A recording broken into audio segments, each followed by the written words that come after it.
آج پہلی بات تو ہمارے نوجوان ہیں، بلکہ یوں کہیں کہ آج کل تو ہمارے بزرگ بھی نماز کے پابند نہیں ہیں، نماز پڑھنے کے لیے ان کے پاس وقت نہیں ہے، بس دنیا بنانے میں لگے ہوئے ہیں۔ اللہ اکبر، دنیا بنانے میں لگے ہوئے ہیں، لمبا جینا چاہ رہے ہیں، دنیا میں لمبا رہنا چاہ رہے ہیں، لیکن صحت نہیں مل رہی ہے، تندرستی نہیں مل رہی ہے، تندرستی کے لیے ادھر ادھر بھٹک رہے ہیں، صحتیابی کے لیے ادھر ادھر بھٹک رہے ہیں، لیکن جو صحت دینے والا ہے، جو تندرستی دینے والا ہے، اس کی بارگاہ میں آ کر سجدہ نہیں کر رہے ہیں۔ اللہ اکبر، اگر کبھی آ بھی جاتے ہیں تو اتنے جلدی آتے ہیں اور جانے کی اتنی جلدی رہتی ہے، پھٹافٹ سجدے کیے، رکوع کیے اور دوڑ لگا دی مسجدوں سے باہر۔ تم نے اپنی زندگیوں کی برکت کو، اپنی روزی کی برکت کو، اپنی صحت کی برکت کو نماز کے باہر ڈھونڈا، جبکہ اللہ نے تمہاری روزی کی برکت، صحت کی برکت، مال و دولت کی برکت، اولاد کی برکت، ہر چیز اللہ نے نماز کے اندر رکھی ہے۔ اللہ اکبر، مولا کائنات شیر خدا کرم اللہ وجہ الکریم کی بارگاہ میں سوال پیش کیا گیا۔ آپ تو باب العلم ہیں، آپ تو ہر سوال کا جواب دے دیتے ہیں۔ باب العلم سے پوچھا گیا، اے مولا بتائیے یہ کیسی نماز ہے جس کے اندر رکوع صرف ایک ہے، قیام بھی ایک ہے، رکوع بھی ایک ہے ہر رکعت کے اندر، لیکن مولا ہر رکعت میں سجدے دو کیوں ہیں؟ ہے نا پوچھنے والی بات؟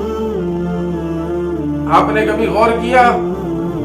تو مولا سے پوچھا گیا، مولا رکوع ایک ہے، قیام ایک ہے ہر رکعت میں، لیکن اللہ نے سجدے دو کیوں عطا فرمائے؟ مولا کائنات شیر خدا جواب دیتے ہیں، کہتے ہیں جب بندہ پہلا سجدہ کرتا ہے زمین سے آواز آتی ہے، منہا خلقناکم، اسی مٹی سے تجھے پیدا کیا گیا۔ جب دوسرا سجدہ کرتا ہے زمین سے آواز آتی ہے، وفیہا نعیدکم، اسی میں تجھے ملا دیا جائے گا۔ بس انسان کی حقیقت اتنی ہے، اللہ نے تجھے اسی مٹی سے پیدا کیا اور ایک دن وہ آئے گا جب تجھے اللہ اسی مٹی میں واپس ملا دے گا۔ مولا فرماتے ہیں دو سجدوں کے درمیان جو وقفہ ہے وہی زندگی ہے، اس لیے میرے بھائیوں جلدی جلدی نماز نہ پڑھا کرو، بلکہ جب سجدہ ایک سجدہ کر لو تو دوسرے سجدے میں تھوڑا وقفہ کیا کرو۔ علماء کرام فرماتے ہیں ایک مرتبہ سبحان اللہ کہہ لینے جتنا وقفہ ضرور کرنا چاہیے، یا پھر اللہم اغفر لی وارحمنی پڑھ لینا چاہیے، یا اللہ میری مغفرت فرما، مجھ پر رحم فرما،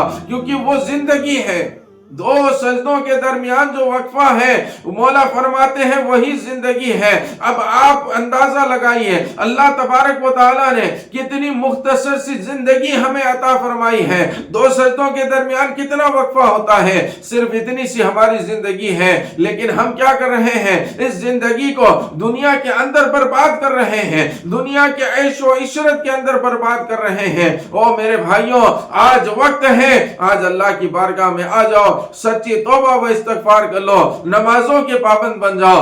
اگر زندگی میں برکت چاہتے ہو نماز کے پابند بن جاؤ، صحت و تندرستی چاہتے ہو نماز کے پابند بن جاؤ، چہرے پر نور چاہتے ہو نماز کے پابند بن جاؤ، اولاد کی برکت چاہتے ہو نماز کے پابند بن جاؤ، اگر چاہتے ہو کہ تمہارے گھر کا نظام اچھی طریقے سے چلتا رہے، تمہارے گھر سے لڑائیاں بربادیاں ختم ہو جائے، نماز کا دامن تھام لو۔ اللہ اکبر، کیونکہ اللہ کا قرآن فرماتا ہے جو نماز اور صبر کا دامن تھام لیتا ہے پھر اللہ تعالیٰ اس کا ساتھی بن جاتا ہے۔